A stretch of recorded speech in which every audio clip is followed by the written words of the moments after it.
I think the biggest negative I hear about my teams across all the companies I've worked at is you gave me exactly what I asked for. And that's when teams are really under the pump, really squeezed. And to your point around they're answering the question, that's generally the worst thing you can do is answer the question, because most people are coming to you because they're not experts in talent intelligence. So what they're really coming to you with is a problem, and they need your expertise and guidance. Well, hello and welcome to another episode of Hiring Excellence. I'm Johnny Campbell, your host of the podcast and CEO and co-founder of Social Talent. Today on the podcast, we've got an old friend joining us, someone I've known for, more than 15 years. We're going to be talking about his career over that period of time and the change of the industry, or the subsector of the industry he's in, which is talent intelligence. Some say he is Mr. Talent Intelligence himself. And that is the wonderful Toby Culshaw. We'll talk about the future, the past, the present of talent intelligence.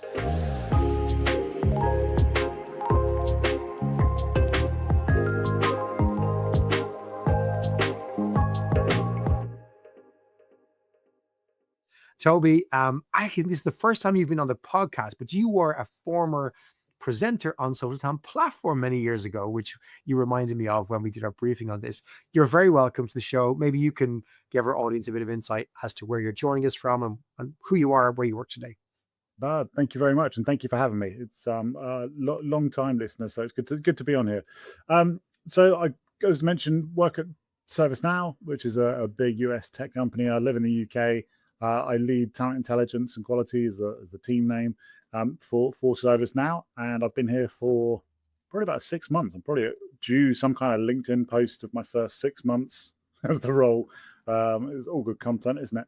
But yeah, that's what I do. I'm not a big, broad expert in life. I like talent intelligence. I'm very much enthused by talent intelligence, and so yeah, I have a very narrow remit of interest, and I like diving deep into that. ServiceNow is one of those big tech companies people talk a lot about, exciting company doing a lot with AI. You're in, I think, a really interesting senior role, senior director of talent intelligence and quality, which is awesome. Big US multinational. When I first met you, you were in Thales, the French-owned defense contractor. And if I'm not mistaken, you were probably in this bridge between, you'd been a recruiter like me up to that point, but your role was beginning to shift. Is it 15 years ago since you were in Thales? And you've worked in tons of great companies since then, Amazon, Philips. And all right, Johnny, I don't go around that many. I'm not. Sorry, not that many. A handful, a small number of select amazing companies. Yes, no, you're right. You're right. No, it's true. It's true. So the Thales days, which feel like a lifetime ago, my career previously had been very much on the research, the sourcing, the kind of early days of sourcing, bringing it in house. And then Thales, I'd started as a recruiter, and then we saw a need to build out a sourcing function, so I helped them start to build a sourcing function there. And then it was through that work that I fell into TI, is the honest answer. And it was honestly, like, initially I just wanted to fill more jobs, is the honest answer. So sourcing, as you know, funnel conversion analytics, if you do the right things, you should make placements. Like, you should be able to look at the data and go, this makes sense. And I was looking at all the activity levels for my team, and we were realizing there were certain roles we were doing the right things, but we just weren't making placements. It wasn't landing. And so we dug into it, and we realized there were certain roles where the top of the funnel just wasn't there for whatever reason. So one example was we had a manufacturing facility in this industrial estate in the middle of the country. And when we opened it 15 years ago, busy, bustling industrial estate, lots of talent, lots of people to go after. 15 years later, we were literally the only people on this industrial estate. Everyone else had moved out or shut down. But no one had kind of seen that from a talent perspective. We were at arm's length. We were a shared service center. So we hadn't really seen it and felt it. And so looking at that, going, well, actually, we need to make a business case to move this. We need to move the whole facility. It's not sustainable. And we working with HR, we built the business case, moved the site down to the south, build it out there. And I thought, well, that was easier than trying to fill these jobs. And then we had another situation with cybersecurity where we were looking at it and the jobs were misaligned with the market. The salary was wrong. The job titles were wrong. The skills we were looking for were wrong. The location was wrong. We were stuck between London and the West Country. Like, we were stuck in no man's land in between. And so once again, we could use this kind of sourcing intel data to affect business decisions. And I realized at that point, actually, if we're using this data to affect business decisions upstream, that's much more impactful for us downstream than trying to dig ourselves out of the hole downstream. And so that kind of was my first foray into how do we use this data? How can we maximize this data? And that was where, really, for me, I started getting into the talent intelligence side of things. It wasn't probably even called talent intelligence back then, Toby. I struggle to remember things at the best of time, right? But going back 15 years and you're in Thales, um, like what was this called? Like, had you come across a function like this, or was it more just, as you said, there was a business need, you needed data, you crunched a number. As a sourcer, you always did a bit of research anyway. Did the early, like, research was always part of exec search, right? There was a kind of research team more focused on names and researching that kind of stuff. So Yeah. when did it begin to diverge? When did you see it become something that other people were doing as well? Yeah, it's a great call out. So I looked at some tools around this. It didn't really, at least for me, I didn't know the name of this stuff at that stage. I'd have called it sourcing intel, but I really didn't have a label for it. It was just trying to use the data we used anyway in our sourcing activity and just framing it differently. So it didn't really have a name or a label as such. There were some tools that we looked into at the time, but they were very data focused. And Mm. my teams at the time were hardcore sourcers, but they weren't economists, they weren't data scientists, they weren't BIEs and data engineers. So they didn't really know what to make of this macro level like data we could buy off the shelf. And then through that role, then I went to SAP where I ran exec search research, and it was more into that traditional research mindset. And let you get an exec search of the org chart mapping and competitor mapping, whatever it may be. But then it was probably when I hit the next job after that, which was Philips, where the phrase talent intelligence, for me at least, came onto my radar. So my job there was to stand up a talent intelligence function at Philips, so the big Dutch health tech company. And at that point, I said, I need to benchmark this. So I reached out to a few folks to coming back to my sourcing roots. It was like, who's got anything phrased similar to this online that I can find? So I reached out to a few folks to try and say, can we just start having regular calls on this so we can start benchmarking? And I really wanted to know what good looked like. I could produce what I could produce and what I'd always seen and bumped into, but I wanted to know what good looked like in this space. So that it was really the Philips period where it started for me to solidify into, actually, I think this is something. This is something that we can do. This is something we can enact. And very early at Philips, I was lucky that my boss, my skip level, saw the power of it, of TI. And right from the get-go, it was very distinctly different from anything to do with sourcing, anything to do with recruitment. We could carve it into a consulting function for the business. So I was very fortunate that they saw the potential, and it meant that we could frame it as a talent intelligence offering, not TI as this kind of murky sourcing research something. It was always a very distinct offering. I remember two stories from around that time, Toby, right, where this kind of begun to come on my radar. Apart from seeing you popping up at conferences all the time with this new title, two things that came up. Once we were doing some work with Flextronics, now Flex, at the time the kind of OEM outsource and design company, and their sourcing team, again similar story to you and how you came about it, were working on data to drive sales, because their sales team were going to pitching for, where we build a factory for you to build your whatever electronics components or product, and they needed data on where would the labor be. And so the sourcing team started writing these reports to give to the sales team to say, well, you should pitch to put it here because we can hit the right margins and you can win deals. And they were winning deals. I remember the team there telling me about this, and I was like, wow, this is amazing how recruiters and sourcers are winning business for the organization at a multi-billion-dollar scale. And then the second story was around Candace de Klerk from Nasper's Process at the time. She may have come on the podcast in the first year and talked about this, where she was trying to build out these, and everyone was trying to do that at the time. What the mature teams told me, these kind of cheat cards where you'd say, okay, for a certain type of role we hire for frequently, every 3 months we want to be able to give an updated report to the business that says this is where you'd find them, this is the availability. At best, we can probably update them every 3 months. We can't do this in real time. We can't do it for every job, but maybe we can scale this. And everyone's trying to figure out how you'd scale it. And it was probably around the same time that LinkedIn launched Talent Insights as a competitor to some of the other smaller companies that were around. I think that was pre-COVID, if I recall. Like, is that kind of how you remember it?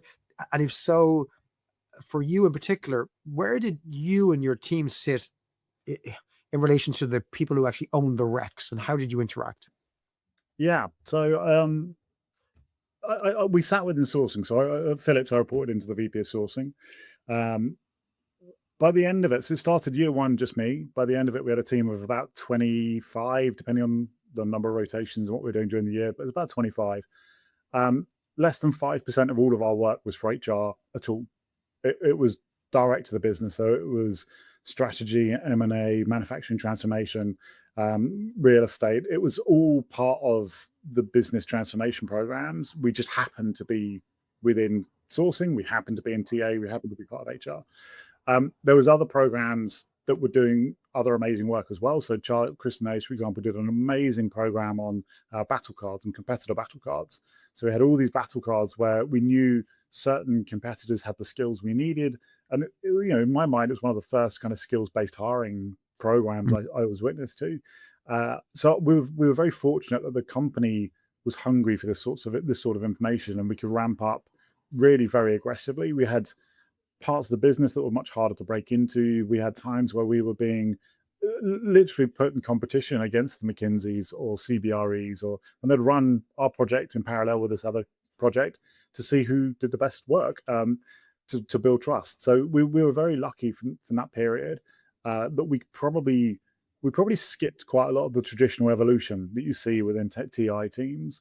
But once again, we did start within the sourcing function, so it was seen as actually these are the teams that talk to the outside market far more than anybody else. They're the teams that look at the outside market far more than anybody else. So it was a natural home at that stage, but you're kind of seeing that change quite a lot in the last few years.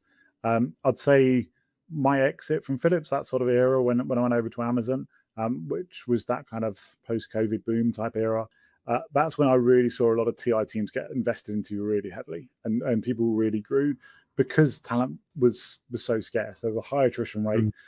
Teams were churning. Cost of doing business was going up. It really did explode through that period. The type of work was also changing. You were seeing a lot more companies doing expansion. So you had a lot of the expansion location strat type work. Plus you had all the competitive intel. Plus you had the compensation benchmarking. Then through the contraction and the tightening years, you saw the flavors of work coming through teams change. Suddenly they weren't quite doing as much aggressive expansion. It might have been contraction. And so suddenly you'd still do a location strat, but it might be more, we are going to this location now, we're doubling down on this hub. Is this feasible? Or how do we achieve this? Or we're going from a high cost center to a low cost center. What does that look like in our new design? So you see the flavors change. I think the biggest piece through that period, though, is twofold. One is you had teams really hit by the layoffs. So because a lot of the teams were still sat within TA, when the crunch came and TA leaders were told, look, you've really got to tighten the belt here. We're not hiring as much aggressively externally. Cut whatever isn't absolutely core. You saw a lot of teams get cut. You saw a lot of teams get cut because the TA leaders were like, well, this stuff's amazing. It's impacting our business, but it isn't necessarily directly impacting our ability to hire for today. It might impact tomorrow, 12 months time, 18 months time, but we're in survival mode. So you saw a lot of teams getting hit by that period. But also you saw a lot of the vendors and the platform side change through that whole period. I went from Philips through to Amazon and beyond, where you saw a lot of the vendors really solidify platforms and data, so it wasn't as heavy lift. You could have a lot of people like me come into the field, and the barrier to entry was lowered because you didn't have to be a data scientist. You didn't have to really understand macroeconomics. The platforms did a lot of the heavy lifting for you. So it was more, how do I take this data and how do I position this within the business to affect decision making? And that really saw a lot of the growth of the talent intelligence industry, I'd say.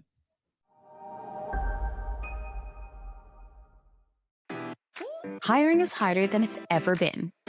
More roles, more pressure, less time. Cara is Social Talent's AI hiring assistant, built on 15 years of real hiring expertise. She helps your team stay consistent, stay compliant, and handle more without burning out. Cara doesn't replace your recruiters. She makes them better. Find out what Cara can do for your team at socialtalent.com, your hiring partner for the AI era.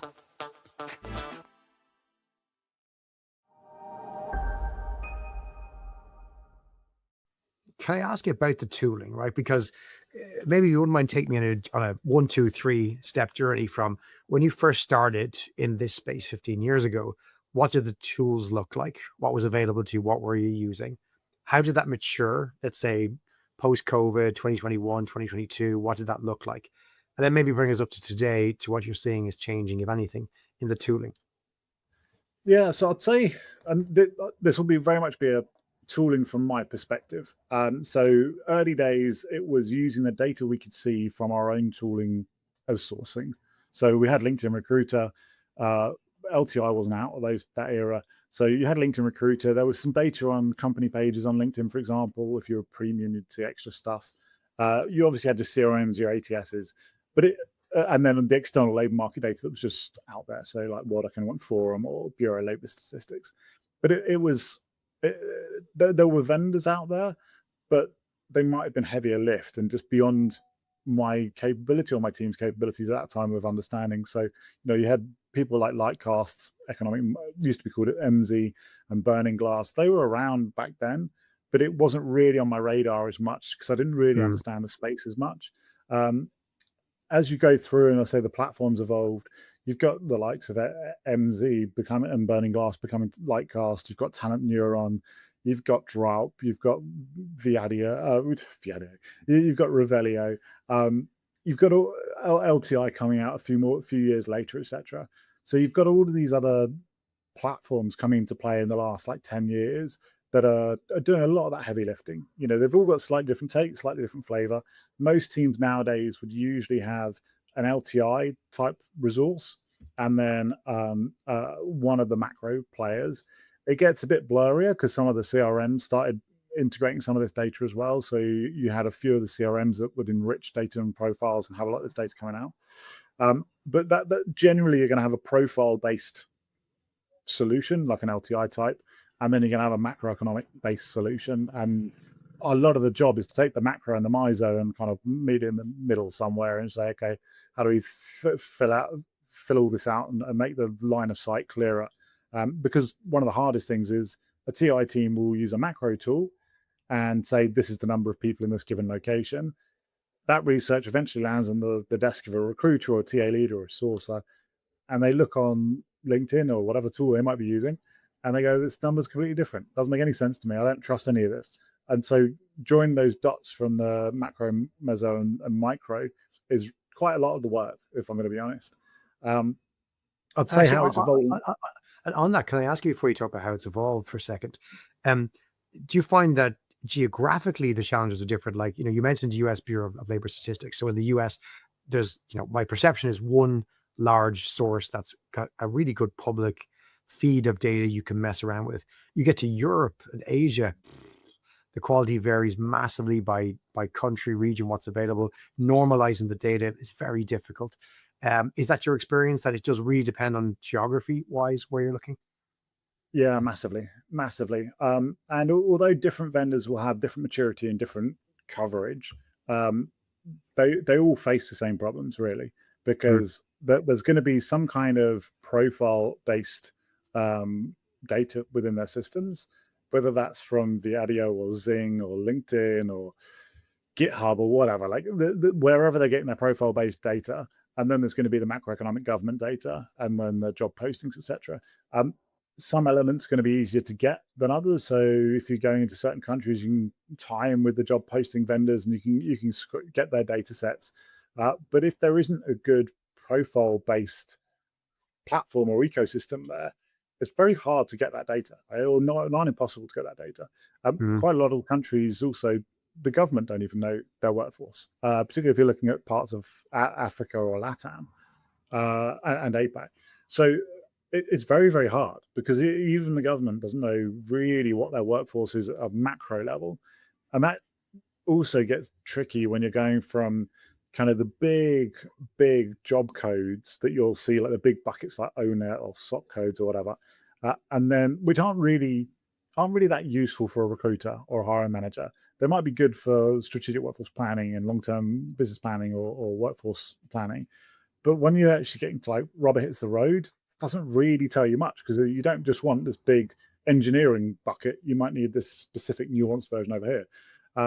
And if that doesn't follow through, it becomes very hard, because it's like, well, I'm not actually getting what I need data-wise at all. So yeah, it is incredibly difficult. And there are certain regions even now where it's just incredibly difficult to find data.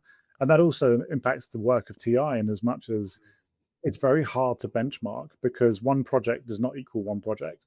You could spend a week on a project, or you could. I had a project in one of my teams run for over 12 months, because it just kept evolving and kept changing, and the geographies were so difficult. It just kept, this beast of a project just kept going, and so it gets very hard to manage and lead that stuff and show ROI on that sort of work. So yeah, it can be incredibly difficult. 2022, towards the end of the year, ChatGPT launched.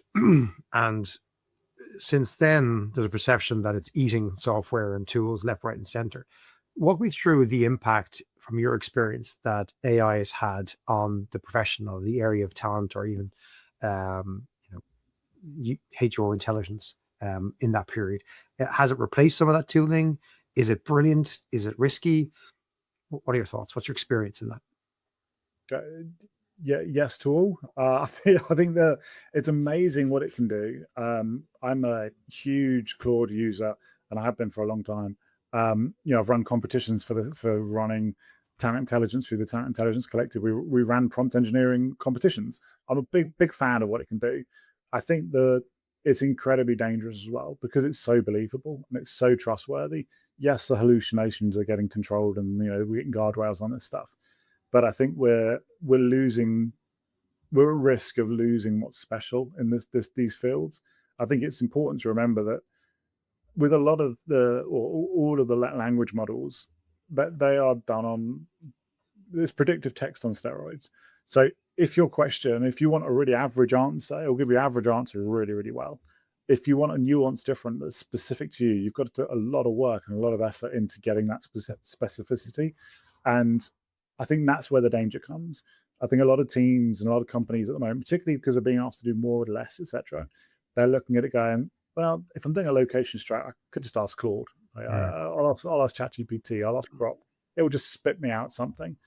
And in the scheme of life, it will be better than nothing, and it will be directionally probably okay. Are you going to have a really robust location strat at the end of it? Arguably not. But it's understanding kind of those differences of where do you need a really deep expert opinion on this stuff versus directionally correct. And also I think that you mentioned the tooling, like how teams are ingesting data internally in companies, I think is shifting as well. We're seeing a pushback against kind of going to a big heavy database somewhere, or going to a report somewhere and saying, well, actually, I want this built into my Claude. I want it built into my ChatGPT. I want it built into my Teams channel or whatever. And I think that's really going to change how a lot of vendors engage with companies. You're going to see a lot more work on the API side, on the MCP side, and CLIs versus the platform where I have to go in and log in and find the data. But I think there probably will be a pushback there as well. I think we're kind of a bit of a pendulum. It's fun at this stage to play with that stuff and to ask it anything and get an answer back. But I think the reality is there probably is an element of standardization where you say, well, actually, I just need these same data points that is really consistent. And so you probably will see a bit of a swing back to say, actually, we probably do need some standardized reporting and dashboarding and everything else as well. So if you're comparing the role of somebody working in talent intelligence today versus 10 years ago, like, is it that it hasn't changed? Is it that it's much easier to get to the answer or quicker to get the answer? Or is it maybe a case of we're just solving more complicated questions, or a whole mix of those things? Yeah, I'd say as the industry as a whole, we're definitely being faced with harder questions. I think we're seeing a lot more of the TI work merging with people analytics, with workforce planning, strategic workforce planning, capacity planning. So you're being drawn upstream and up in the organization more and more. I think the operational intel that some teams got dragged into, which I'd now call sourcing intel, I think the recruiters are having to upskill a lot more in that. So you're seeing a lot more recruiters seeing as their roles are changing and transactional elements are being automated, they're going to have to actually upskill and be more consultative advisory, be more commercially aware, understand data analytics and intelligence a little bit better. So you're seeing a lot more of that operational intel being handled on the ground, and you're not seeing the draw there as much. But as I say, there's a lot more going on across the breadth of the enterprise. And how does this work? It's a bit like yin and yang. Like, how does the external data fit in with the internal? How does it fit in with talent management?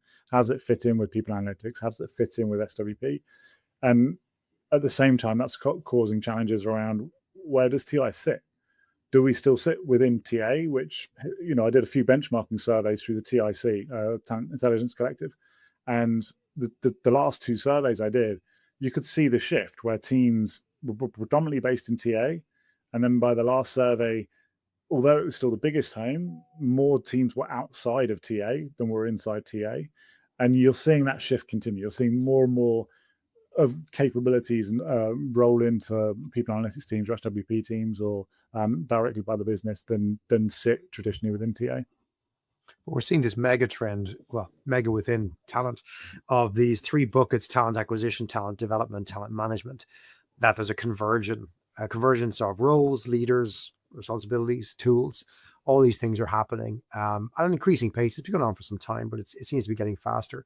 Like in that kind of a world, what do you rather than say predict the future, what are the possible options? Because you and I have discussed the fact that we know folks who've had their TI team moved into wider HR or wider talent, and you hear the story of how that's been great, but then the TA team can't use them anymore, and they become the forgotten original mother of TI. And then they go create brand new TI teams hidden within TA again because they lost their people. You said yourself in the first example of Thales, you had to go and do 5% HR work, 95% business work.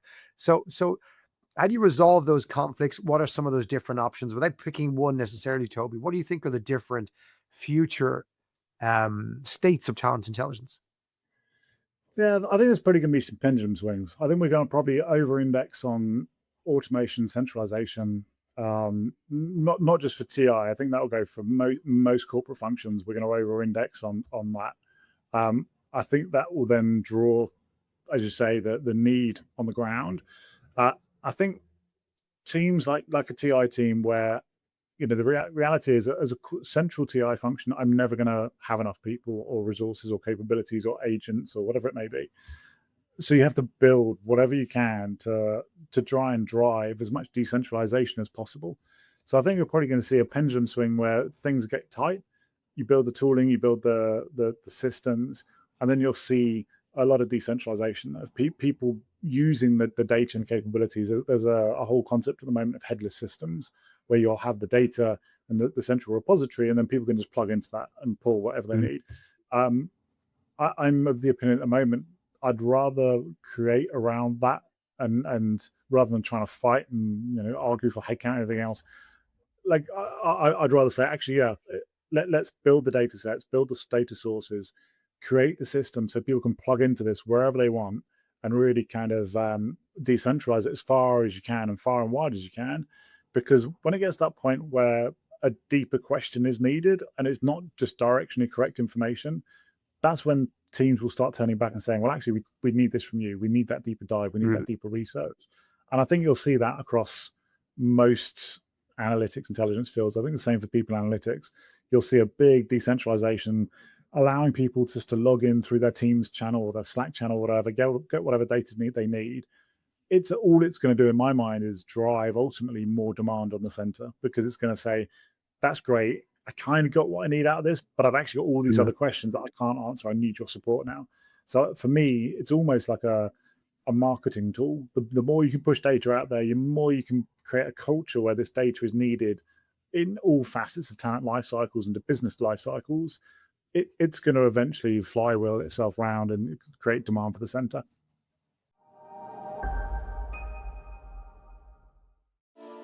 Great hiring doesn't just happen. It's a skill. And skills need practice. Social Talent's learning platform gives your recruiters and hiring managers the knowledge to hire with confidence. Expert-led content built for the way people actually work. Whether you're onboarding a new team or upskilling an experienced one, we've got you covered. Visit socialtalent.com/learning to see what your team could learn next.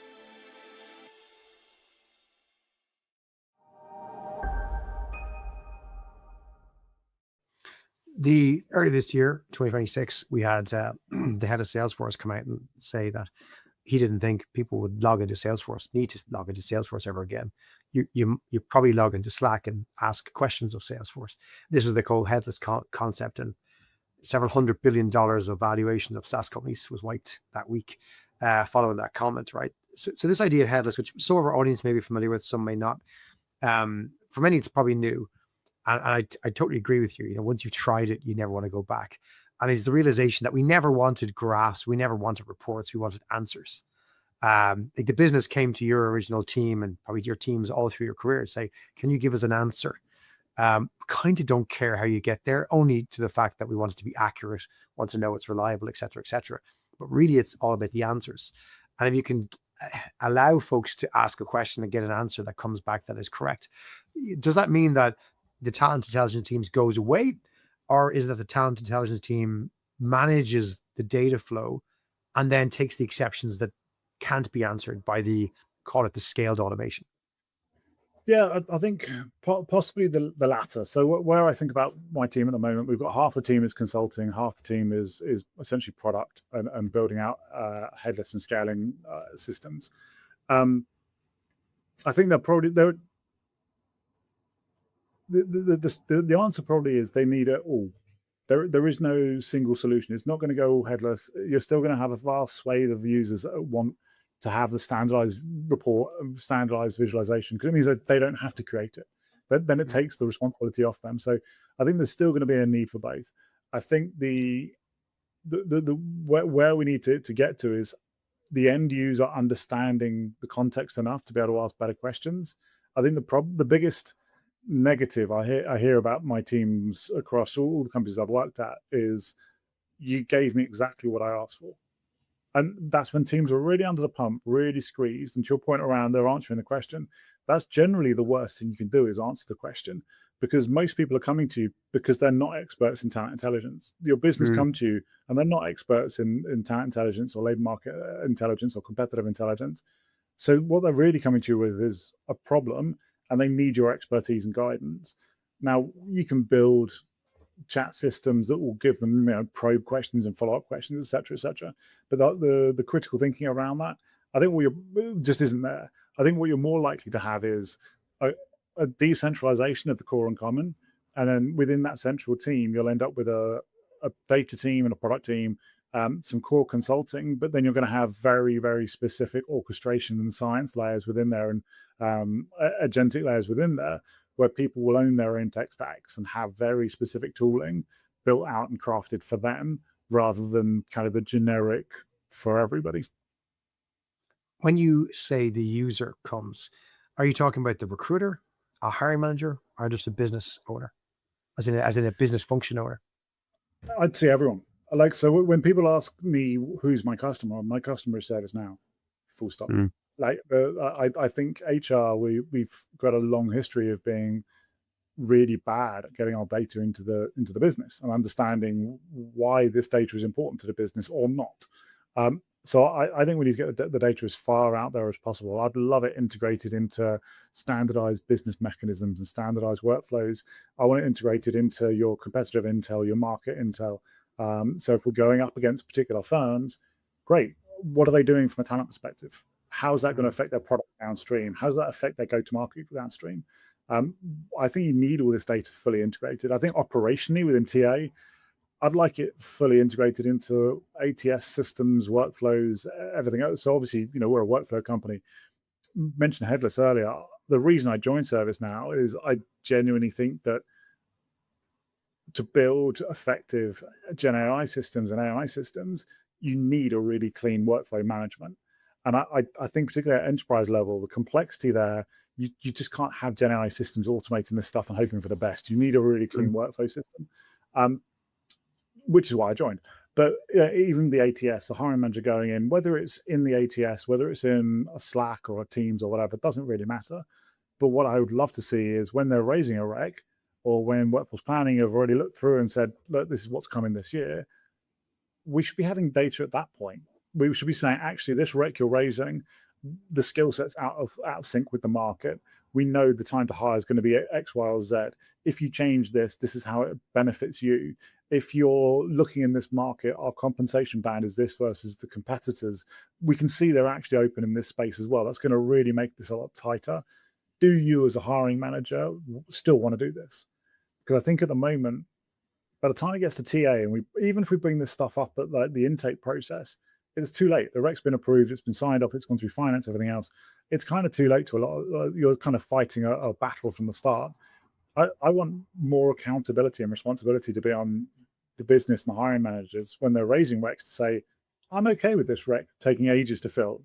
That's all right. For me as a hiring manager, take this out your stats. I don't mind if your time to hire stats are all over the place with this one. Take me out your stats. Like, make this be my responsibility rather than TA having to own it and trying to fight their corner the whole time. I think that will probably also come with an element of automation. I think there is an element where pendulum swing once again. We're probably going to see a lot of the business as usual TA activities automated.